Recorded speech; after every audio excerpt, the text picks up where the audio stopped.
moi, j'ai commencé à consommer à l'âge de 14 ans. 14 ans? Ouais, mais je ne fumais que du pot. Je ne buvais pas d'alcool. OK. J'ai commencé à boire à 16 ans. Puis à 17 ans, on est tombé dans ce temps-là. Le hash était incroyable. Il venait carrément de Jamaïque directement. En tout cas, on avait des runners sur de cette affaire. Puis moi, je suis tombé à vendre de la dope. Fait que j'ai plus jamais manqué de dope. Fait que tu t'es dopé jusqu'à... Alors, ma première thérapie à 22 ans, c'est parce que j'avais un problème de coke. OK. Fait que je n'ai pas tant de... Chris, t'as soigné dans ta jeunesse, Montréal? Ouais, puis à l'âge de 30 ans, je suis rentré en thérapie. Ça faisait 1 an et demi que je faisais du crack à tous les jours. Du crack? Ouais. Ouch! Ça, c'était la grosse drogue en plus à l'époque. Là. Ouais, puis ça, je te dirais, là, c'est la seule dope qui m'a achevé, qui m'a battu. Tu sais, qui a pris des choix pour moi. Je sais pas. Tu sais, dans la vie, c'est facile, tu tournes à gauche, tu tournes à droite. Ouais.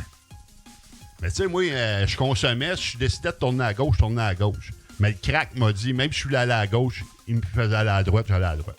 Parce que j'imagine tu basais des décisions sur le fait que tu prenais du crack? Ben, tout est basé là-dessus. Là. C'est ton monde. Là. Tout vrai. Puis il faut que tu continues à faire ta business, là, tabarnak. Parce que si tu fais plus ta business, il n'y a plus rien qui rentre. T'sais, moi, j'étais rendu à un certain... tu vendais encore? Oui. OK. Mais là, j'étais à un niveau que je me suis appuyé sur le coin d'un bar à vendre ça au quart de gramme. Là, je livrais à ces gars-là et ces affaires-là. Mais, tu sais... Puis, à un moment donné, un matin, je me suis réveillé, tout seul au monde. Puis, je m'en rappelle parce que j'avais appelé à C'est quoi? Gary Epi, il faisait de la radio de nuit, puis je l'avais appelé pour qu'il me fasse jouer une toune, je voulais me pendre, ces affaires-là. Tu avais-tu dit? Hey, je veux me pendre, je voudrais je voudrais Wind of Change. Non, je voudrais Life is Life. Life is Life. La la la la la. On va se pendre. Je pense qu'elle était pas sortie. 93, 92, ah oui, elle était sortie, ouais. Ça a sorti en 86, 87. En plus. Fait que non, il m'a entretenu, parce que oui, j'en ai glissé un mot, puis il m'a entretenu jusqu'à 6 h du matin, jusqu'à temps que je m'endorme. OK. Puis quand je me suis réveillé, mais c'était comme à toutes les fois que quelqu'un prend trop de dope, puis quand tu as un problème avec la dope ou l'alcool, tu te réveilles rempli de remords. Fait que la seule manière de chasser le remords, c'est d'aller reconsommer tout de suite. Ouais. Ça fait-tu la même affaire quand tu te crosses, toi, Yann? mais tu l'as dit dernièrement que tu t'en voulais, que tu te sentais cheap. Là, le post-nut clarity. Ouais, là. Le post-nut clarity. Mais ça, c'était quand j'étais plus jeune. À cette heure, je l'assume. Oh, moi, je l'assume, ma pompe de Glory Hole. Même que je... Même que je rate mes crossettes. Le soir, je fais comme ça, c'est un bon 7. Ça, c'est un bon 8. Tu sais, quand je trouve un bon film de cul puis que je suis dans. Se crosser, batter, là, calisse. T'es sur X vidéo, là, tu sais suggérer une vidéo, puis tu te crosses dessus, puis c'est une petite bonne crossette. Puis là, le lendemain, tu t'arrêtes, là, je vais retrouver, puis t'en retrouves plus. Puis là, t'essaies de trouver tous les keywords qu'il y a dans la vidéo, puis t'en retrouves plus, puis elle est perdue à jamais, calisse, t'en retrouves plus. Man! Ben, dans ton historique, tu ouais, c'est ça. Là, c'est là que je saute sur ChatGPT. Comment retrouver l'historique dans tel browser de mon cellulaire?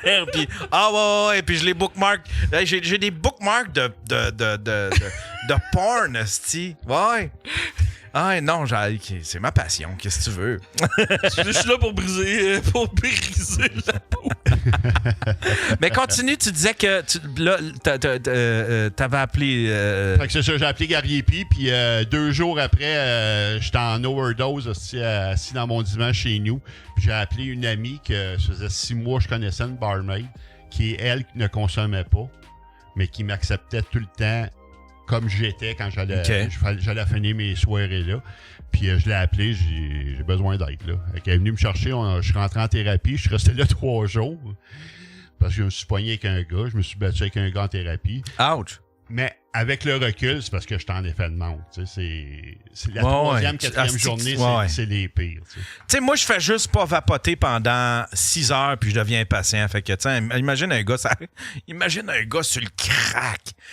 Puis ça, tu te piquais dessus, le crack, ou c'est quand tu le fumais? Le crack, moi, c'est ça. Physiquement, il est-tu rough? Parce que moi, j'ai travaillé dans des maisons de désintox. Parce que une des pires, c'était l'alcool. Parce que l'alcool, si ça fait 30 jours que t'es sur la brosse et t'arrêtes de boire, tu vas mourir carrément là, avec les effets. Mais le crack, physiquement, c'est-tu rough ou c'est juste mentalement? Non, c'est psychologique, c'est de la coke. OK, c'est ça. C'est ça que je pensais. Mais ça dure 10 secondes, là, une pop de crack. Là. Après ça, c'est... Le buzz, tu veux dire? Ouais. Moi, là, le meilleur exemple que j'ai eu, là, que j'ai encore, là, c'est la calotte te lève. T'as déjà fait du vélo? Ouais. Bon, tu sais, les casques de vélo, là, c'est comme tout le temps trop serré, ces astuces de casques-là. Tu sais, quand tu l'enlèves, là, la sensation, là, mais c'est la même astuce d'affaire. Mais là, tu sais, il y a le buzz, là. Mais tu sais, Ouais. Fait que le gros high dure juste 10 secondes à peu près. 20 secondes maximum. OK. Wow! Puis, Chris... Dans ce temps-là, ça pouvait coûter comment, mettons, moi, geler une fouet là, sur le crack? Tu sais, ça prenait... c'est du 2 pour 1. Il faut que tu... Je te donnerai Non, donne pas la recette. Recette. Il y a une couple de monde on va parler du monde sur le... sur le chat. Mais... Moi, je faisais en moyenne par jour 2 à 3 grammes de coke. OK. Puis virer en crack. OK. Mais c'est des petites roches. Dans ce temps-là, c'était plus checké, si tu veux. Tu faisais au commencement, le crack, il disait que c'était bien addictif. Moi, tu dis ben non, mais tabarnak. La deuxième fois, t'es tombé dedans. Là. Tu peux plus arrêter. OK. Puis moi, quand tu as les moyens pour, quand tu vends de la coke, tabarnak, tout devient facile. Là. Tu te souviens-tu de ta première rush de crack? Ben oui. Tu te souviens-tu du contexte puis tout? Ben, c'est tout le temps... Moi, j'ai jamais été capable de consommer en public. Tu sais, dans un bar, tu sais, il y en a qui allaient après. C'est une puff, c'est fini, tu sais. Ouais. Il y en a qui faisaient ça. Mais moi, jamais en public. J'ai tout le temps fait ça chez nous. Puis là, j'étais arrivé un soir chez nous, j'avais un coloc, lui, je savais qu'il en faisait, mais moi, j'avais jamais embarqué. Puis ce soir-là, OK, ça y est, puis moi, je riais d'eux autres parce que les autres, parce que le crack, à un moment donné, après 5-6 fois, tu tombes dans le paranoïa là, extrême. Là, tu vois de la police partout. Ah non! Fait que, tu t'imagines que la GRC va débarquer chez vous, tabarnak, ils débarqueront pas. Là, t'es rien qu'un crackhead qui fait du crack. Là, fait que tu vois de la police partout, t'es tout le temps sur le paranoïa. Fait que moi, je riais d'eux autres en esti, puis là, j'étais là, regarde, dans l'autre bord de la rue, il y a quelqu'un dans l'arbre. Après 2 semaines, tabarnak, là... C'est collé, je pense qu'il y a quelqu'un dans l'arbre! Il y avait quelqu'un, mais... C'était Yann Terry avec ses jumelles. Puis, t'en cherches tout le temps. T'as tout le temps l'impression d'avoir échappé une roche, d'avoir... je n'ai fumé du styrofoam, c'est un classique. Là, tout le monde qui a fait du crack, là, ils trouvent une petite roche blanche, tu penses que c'est du crack, puis... J'ai consommé 1 an et demi de temps, je n'ai jamais trouvé une calice de roche. C'est à terre, c'est tombé, quoi que ce soit. Là, OK. Mais tu ramasses des cossins parce que tu penses que c'est des roches. Oh, et puis il y en a qui sont bien plus extrêmes. Moi, j'étais pas à... C'est sur 100, je me tenais peut-être dans 50-60% de paranoïa, de recherche. Là, mais mon coloc, lui, tabarnak, lui, si c'était extrême, là, il a appelé je sais pas combien de fois l'exterminateur parce qu'il s'arrachait les... il pensait qu'il y avait des fourmis sur lui, mettons. Des bêtes, sortes de style d'affaires. Ah, wow. Il est-tu rendu haut dans le Parti libéral, ton ancien coloc? Il est mort. Puis ça, c'est une affaire, ça. Tout le monde est en train de mourir alentour de moi. Avec qui j'ai consommé ces affaires-là. Ceux qui n'ont jamais arrêté, là, ils sont tous morts. Il en reste peut-être 1 ou 2 là, ils sont peut-être morts, j'ai pas de nouvelles tout simplement. Là. André Boisclair, excusez. Ouais, c'est ce que j'allais dire. Je cherchais un lien à faire avec André Boisclair. Ouais, mais Boisclair, quand j'ai arrêté, il devait être aux couches. Quel âge il a, Boisclair? Il doit avoir ton âge à peu près? Non, il y a un petit peu plus vieux que moi. Il doit avoir 56, 57. Ouais. C'est quand qui est tombé... responsable du PQ, lui, là. Il a été chef du PQ 2008? 2000. Ben, c'était avant Pauline Marois. Fait que, mettons, plus 2006, mettons, là. Ouais. T'es au courant de ton histoire bien plus que moi, c'est ça. Ouais. Non, je sais pas. Je suis pas capable de reconnaître une face d'un humoriste que j'ai croisé, que j'ai fait 4 shows avec la semaine passée, mais des dates de 2000 à 2005, esti, là, hein. Notre Jerry Rochon. Jerry Rochon. De la politique.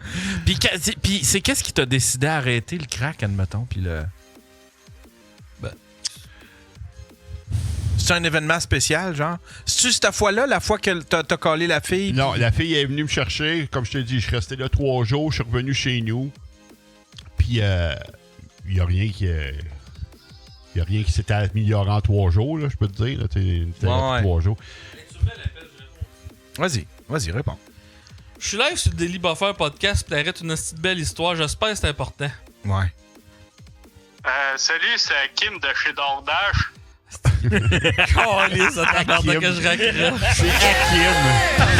C'est Hakim. DoorDash.